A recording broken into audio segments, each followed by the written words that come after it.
सबसे जो best number numerology के अंदर कैश फ्लो का है वो वीनस है। अगर किसी की भी डेट ऑफ बर्थ में 6 नंबर और 5 नंबर मौजूद नहीं है तो अपनी लाइफ के अंदर आप देखेंगे कि उसको कैश की प्रॉब्लम रहेगी रहेगी। वीनस की शख्सियत रूल होने वाला शख्स है, ये काफ़ी खूबसूरत होता है। इसकी सबसे बड़ी पहचान है, इसकी आइज़ बहुत प्यारी होती हैं। बड़ी-बड़ी आइज़ होंगी, बहुत खूबसूरत होंगी। अच्छा, इसकी शख्सियत इस तरह की, इसकी पर्सनैलिटी की बात करें तो ये महफ़िल के अंदर जहाँ भी जाता है तो वो अपना एक शशका लेके जाता है। वीनस से जो रूल होता है, इसकी पर्सनैलिटी के काफ़ी चर्चे रहते हैं। आप बॉलीवुड में देख सकते हैं, हॉलीवुड में देख सकते हैं, सबसे ज़्यादा जो एक्टर रूल होते हैं, उनका 6 से रिलेशन ज़रूर होता है। नंबर 6 उनकी डेट ऑफ बर्थ में चार्ट में कहीं न कहीं से वीनस ज़रूर होगा। वीनस बेसिकल पर्सनैलिटी का नंबर है।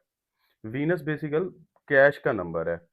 वीनस के ऊपर ही नंबर 6 के ऊपर ही जो 6 से डेट ऑफ बर्थ रूल होती है, जिसका डिजिट 6 आता है, ये नंबर कैश का नंबर है। इसको इस तरह जान लें कि अगर आपकी डेट ऑफ बर्थ में 5 और 6 नहीं है, तो आप हमेशा कैश के मामले में परेशान ही रहेंगे।